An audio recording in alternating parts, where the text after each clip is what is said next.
you kiss my daddy caught a bass. He's gone too crass.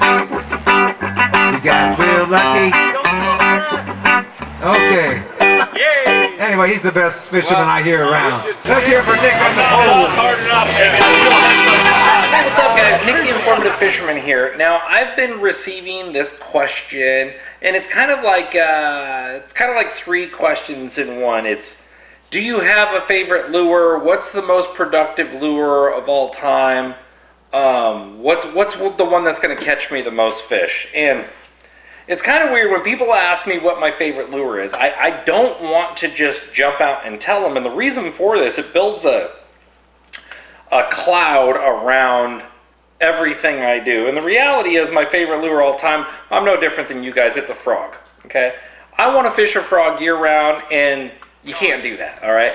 It's the most fun to fish, but the thing is, it is not the most productive bait to fish all the time. It's very fun to fish, to throw it in the worst places you could possibly think it and have bass blow up on it and yank them out, and you do get really big ones from time to time. So that's my favorite to fish, but it has nothing to do with the most productive lure of all time. So don't think that the frog is the best lure to throw of all time. The reality is, there's the three best lures, and I'm going to tell you right now, I don't get paid from any of these companies.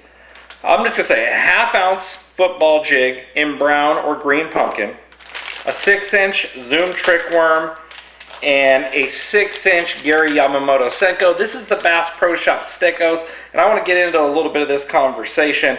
And then I have the Savage Gear Armor Tube Worm right here too.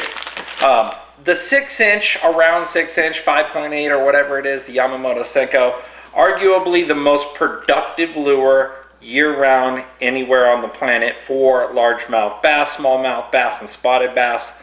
Yes, I agree, but there's also some issues with it. This 1/2 ounce jig has won more tournaments than that Senko and will consistently catch bigger fish. Now, what do they both really have in common? I want you guys to think about this. What they have in common is you can fish them both year-round, and they're both extremely versatile. You can fish them super shallow, you can fish them super deep. You have options to do that. Now, the rig's already relatively weedless for the football jig, so you can fish that in and around timber. How you rig a Senko style bait is going to also depend on how you rig it for where you can put it, but they're both very, very versatile.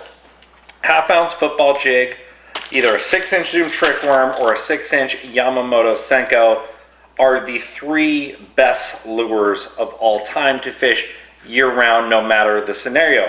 Does that mean that they are the best lure for that time, that place, that lake? Absolutely not. I have a monster headbanger right here. This is not something I'm going to throw during the shad spawn, but that's a huge lure that may be able to catch me a 10 or 12 pound bass in certain scenarios. But the reality is that doesn't catch them year round, in the winter, in the spring, in the summer, in the fall, as like a 6-inch trick worm, a 6-inch Senko, or a 1/2 ounce football jig would catch them.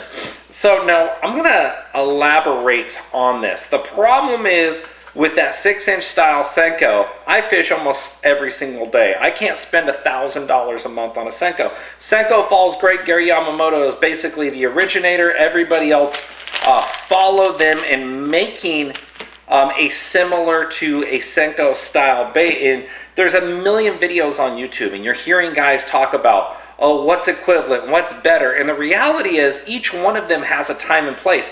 Z-Man has the Zinker, which is that almost impossible to tear Senko style bait, but it's very buoyant. So if you wanted to fish it on a shaky head and let it drop down to the bottom and it sit up, that's great. But if you're fishing it weightless wacky, it's not going to be very good when it's sitting on the surface of the water. You're going to have to stick a nail in it, and that's showing them an entirely different action. The Yamamoto Senko, you could wacky rig it and it falls. It's got a lot of weight. You can even throw it on a bait caster without adding additional weight and still be able to cast it out there quite well. So there's so many variables to this. And for example, I just got started playing with the Savage Gear, that's the Armor Tube Worm. All right, now this has a mesh technology in it that goes all the way through the worm, which makes it extremely hard to tear. falls very, very similar to a Senko, has a fantastic undulating action. Very durable. I'm getting like 15 to 20 fish per worm, much more affordable to do. Yes, I do work with Savage Gear. Am I partial to them? Absolutely not. Otherwise, I wouldn't have shown the Bass Pro Shop Sticko or the Zoom Trick Worm. Not paid for many of those guys. But what I want you to keep in mind right here, if you're looking for the most affordable option, the Bass Pro Shop Sticko is the most affordable, most productive Senko style worm ever made. Put that out there. Bass Pro Shops has never done anything for me, so that's a great thing. Well, they have brought out a swimming pool for the kids at my event, so thank them for that. But if you're looking to save some money, get yourself the Sticko. The Zoom Trick Worm is affordable enough. There's so many different colors. There doesn't need to be a knockoff for this, and if there is, I've never fished it. The Zoom Trick Worm by itself is so dang productive. You can't beat it. There's 1.5 million ounce football jigs out there. What you want to look is, guys, for hand tying them. The less high production one, the hand tied jigs, you're just going to catch more fish on them. They're going to have a lot more action to them. So, most productive lures of all time. You've seen it right here. You may be more partial to a Senko style bait that you like.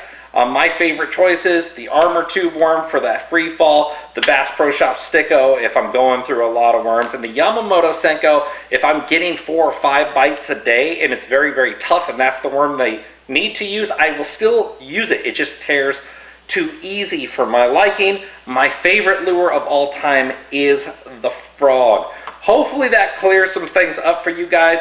Are these the most productive day in and day out? Absolutely not. There's crankbaits, there's poppers, there's jigging spoons. Do you need to own 1,000 different lures? And the reality is, the more you get saturated in this chest, Mother Nature's chess game, which is bass fishing, they're very intricate, and each day they're going to be biting something different. And you can think that you can go out there and compete with somebody by throwing a wacky rig worm, and I'll go out and I'll catch 100 on a headbanger or 100 on a square bill or an echo, and then you catch 10 on a Senko, and you're like, well, I should have caught just as many as this guy. No, they get keyed in on crawdads, or I'm covering water faster. And the reality is, the more you learn, the more of lures you're going to want to have. Do you need to have 1,000? No, but are you going to do better the more saturated and more educated you are in this game if you have 1,000 different choices? Yes. So sorry about your pocketbook, guys. That's the reality of the matter. Hopefully this cleared up a little answer for you. There's my favorite right there. I wish they ate them in January in Northern California, but they just don't. Thanks for watching, guys. InformativeFisherman.com. Follow me on Instagram, Facebook, and YouTube. Later.